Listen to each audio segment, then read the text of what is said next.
Hello everyone. तो आज की इस वीडियो के अंदर हम राइबोसोम टॉपिक को कवर करेंगे। तो राइबोसोम जो टॉपिक मैंने पिक किया है, ये टिप पिक किया है 11th क्लास की एनसीईआरटी से। तो 11th क्लास की जो एनसीईआरटी है उसके अंदर जो है सेल बायोलॉजी जो यूनिट है उसके अंदर ये टॉपिक जो है आपको गिवन है। तो हम जो इस वीडियो के अंदर पूरे पॉइंट टू पॉइंट एनसीईआरटी को कवर करेंगे और जानेंगे कि राइबोसोम क्या होता है और इसके क्या फीचर्स हैं। तो सबसे पहले हम यहाँ पर राइबोसोम के बारे में थोड़ा सा जान लेते हैं कि राइबोसोम की डिस्कवरी किसने की और राइबोसोम होता क्या है। तो राइबोसोम की जो डिस्कवरी थी 1953 के अंदर किसने की थी? जॉर्ज पैलेट ने की थी। जॉर्ज पैलेट जो थे साइंटिस्ट थे जिन्होंने इसकी डिस्कवरी की। डिस्कवरी कैसे की? इलेक्ट्रॉन माइक्रोस्कोप से उसने देखा सेल के अंदर एक स्ट्रक्चर पाई जा रही है जो कि जिसके ऊपर क्या नहीं है, सेल मेम्ब्रेन प्रेजेंट नहीं है। सेल मेम्ब्रेन प्रेजेंट नहीं, ग्रैनुअल स्ट्रक्चर है जिसको उसने नाम दिया क्या? राइबोसोम। तो इसकी डिस्कवरी होगी। फिर आफ्टर डिस्कवरी राइबोसोम जो होता है वो कितने टाइप का होता है। तो ये हम जान लेते हैं कि राइबोसोम जो होता है, हमें इतना तो पता लग गया कि एक ग्रैनुलर स्ट्रक्चर जो कि सेल के अंदर प्रेजेंट है जिसके ऊपर क्या नहीं पाई जा रही, सेल मेम्ब्रेन प्रेजेंट नहीं है। तो सेल मेम्ब्रेन एब्सेंट जो ग्रैनुलर स्ट्रक्चर है उसको क्या बोलते हैं? राइबोसोम बोलते हैं। फिर दूसरा इसके बारे में जान लेते हैं कि कितने टाइप का होता है। तो राइबोसोम जो होता है वो 70S और 80S दो टाइप का होता है। तो देख लेते हैं इसको। सबसे पहले लिख लेते हैं कि जो डिस्कवरी है राइबोसोम की ये किसने की? तो डिस्कवर्ड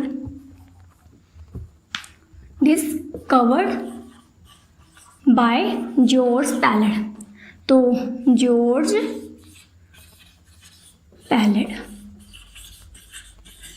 पैलेट के द्वारा कब खोज की गई? 1953 के अंदर। किसके द्वारा? इलेक्ट्रॉन माइक्रोस्कोप के अंदर इसने देखा कि इलेक्ट्रॉन माइक्रोस्कोप के अंदर एक क्या है, ग्रैनुलर स्ट्रक्चर है जिसको उसने नाम दिया क्या? ग्रैनुलर स्ट्रक्चर है जिसको उसने क्या नाम दिया? राइबोसोम नाम दिया। ठीक है। नेक्स्ट पॉइंट है कि भाई ये कितने टाइप का होता है। तो राइबोसोम बेसिकली दो टाइप का होता है। टाइप जो है वो दो टाइप का है। पहला है 70S टाइप, दूसरा जो होता है वो होता है 80S टाइप। यहाँ पर S क्या है? S है श्वेतबर्ग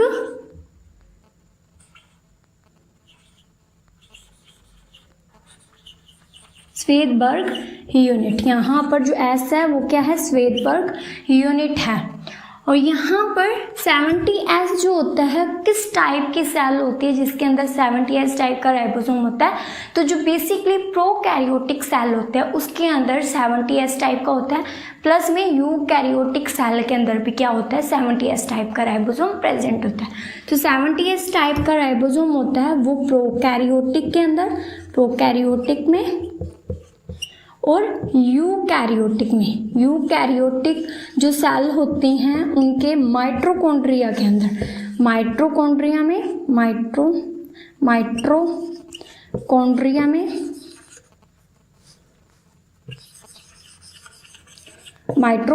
में प्लस के अंदर क्लोरोप्लास्ट के अंदर क्लोरोप्लास्ट और माइटोकॉन्ड्रिया के अंदर क्या होता है? 70S टाइप का राइबोसोम प्रेजेंट होता है।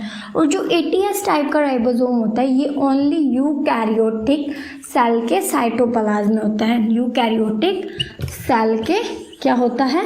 साइटोप्लाज्म में प्रेजेंट होता है। सेल के साइटोप्लाज्म जो होता है उसके अंदर प्रेजेंट होता है। ओके। तो ये हमारे यहाँ तक हो गया कि 70S कौन सा होता है, 80S कौन सा होता है। अब जो 70S टाइप का राइबोसोम होता है, 70S टाइप का राइबोसोम होता है इसके अंदर दो सब यूनिट्स भी प्रेजेंट होती हैं। क्या होती हैं?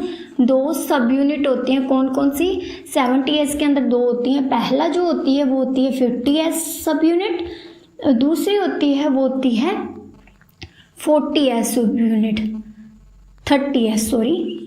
50S और 30S दो जो यूनिट्स होती हैं सब यूनिट वो प्रेजेंट होती हैं। 80S के अंदर भी दो होती हैं। कौन कौन सी सब यूनिट होती है? 60S होती है और 40S होती है। 60S और 40S प्रेजेंट होती है। अब यहाँ पर जो श्वेतबर्ग यूनिट है ये किसको बताती है, तो ये बताती है डेंसिटी राइबोसोम की डेंसिटी को और साइज को बताती है। श्वेतबर्ग यूनिट जो है वो राइबोसोम की डेंसिटी और उसके साइज को बताती है। अब नेक्स्ट इसके बाद हम जानते हैं कि राइबोसोम का काम क्या होता है, फंक्शन क्या होता है। व्हाट फंक्शन, ये कौन सा फंक्शन जो है वो राइबोसोम करता है, क्या फंक्शन करता है इसका। तो नेक्स्ट है फंक्शन ऑफ राइबोसोम। तो फंक्शन जो है इसका वो ये है कि ये क्या बनाता है, प्रोटीन बनाता है। ये क्या करता है, प्रोटीन का फॉर्मेशन करता है। प्रोटीन फॉर्मेशन का जो काम होता है वो किसका होता है, राइबोसोम का होता है। राइबोसोम का काम क्या है, प्रोटीन बनाना। तो इसमें क्या होता है कि जो छोटी सब यूनिट होती है, मान लो हमारे पास कौन सा है, ATS टाइप का राइबोसोम है, हमने इसे पिक किया, इसके अंदर 2 सब यूनिट है, कौन से, 60S है और 40S है, ये 2 सब यूनिट है। तो यहाँ पर जो छोटी सब यूनिट यानी 40S वाली होगी, इसके ऊपर जाकर क्या होगा, mRNA जो होगा वो जुड़ेगा, mRNA जो होगा वो जुड़ेगा, ठीक है। और जो यहाँ पर ये फिर बड़ी सब यूनिट जो होगी वो आ जाएगी, बड़ी हो जाएगी। इसके अंदर काफ़ी सारी 3 साइट्स होती हैं, वहाँ पर आकर कौन आएगा, tRNA जुड़ेगा। कौन सा, tRNA जो होता है ट्रांसफर RNA जिसे बोलते हैं वो जुड़ेगा। तो ये काम होता है इस तरीके से, यहाँ पर आकर tRNA जुड़ेगा, इस साइट के ऊपर आकर जुड़ जाएगा और जुड़ के क्या करेंगे, प्रोटीन का सिंथेसिस करेंगे। प्रोटीन का क्या करेंगे, सिंथेसिस करेंगे। अब यहाँ पर क्या होता है कि ये दोनों जो सब यूनिट्स होती हैं, ये जो दोनों सब यूनिट होती हैं यानी 60S और 40S 2 सब यूनिट्स होती हैं, ये दोनों सब यूनिट किस आयन के द्वारा जुड़ी होती हैं, ये दोनों 60S और ऊपर की जो 40S है, 40S जो है वो एक आयन के द्वारा ज्वाइंटेड होंगी। उस आयन को क्या बोलते हैं, Mg+2 यानी मैग्नीशियम आयन। जो मैग्नीशियम आयन होता है उसके द्वारा ये दोनों सब यूनिट्स जो होती हैं वो आपस में जुड़ी होती हैं, ज्वाइंटेड होती हैं, ठीक है। अब इसीलिए राइबोसोम को प्रोटीन बनाने की वजह से क्या कहते हैं, राइबोसोम को क्या बोलते हैं, प्रोटीन फैक्ट्री बोला जाता है। क्या बोला जाता है, प्रोटीन फैक्ट्री, इसको बोला जाता है प्रोटीन फैक्ट्री बोला जाता है।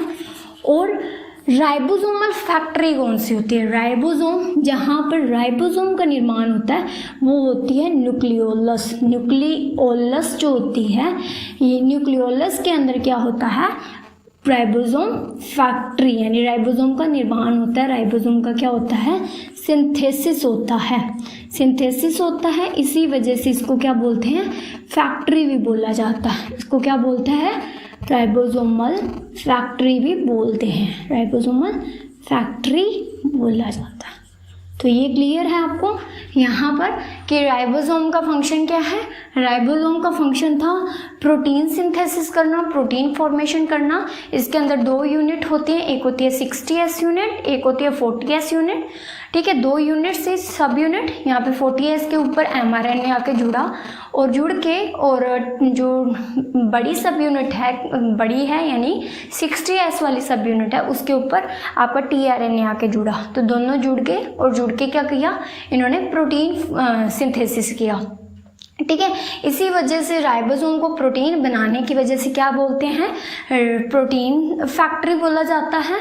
और जो होती है राइबोसोमल फैक्ट्री जो होती है वो कौन होती है, न्यूक्लियोलस होती है। तो न्यूक्लियोलस के अंदर राइबोसोम का निर्माण होता है। ये न्यूक्लियोलस के अंदर न्यूक्लियोलस कहाँ प्रेजेंट होता है, तो न्यूक्लियोलस जो होता है वो न्यूक्लियस के अंदर प्रेजेंट होता है। न्यूक्लियस के अंदर प्रेजेंट हुआ न्यूक्लियोलस, वहाँ पे इसका निर्माण होगा। राइबोसोम का निर्माण होने के बाद ये जो राइबोसोम होगा कहाँ आ जाएगा, साइटोप्लाज्म के अंदर आ जाएगा और वहाँ पे ही हमारा जो प्रोटीन सिंथेसिस है वो कंप्लीट होगा। तो ये था हमारा आज का टॉपिक जो कि हमने क्लियर किया बिल्कुल अच्छे से कि राइबोसोम होता क्या है और राइबोसोम का फंक्शन क्या है, राइबोसोम कितने टाइप का होता है। Okay, thank you.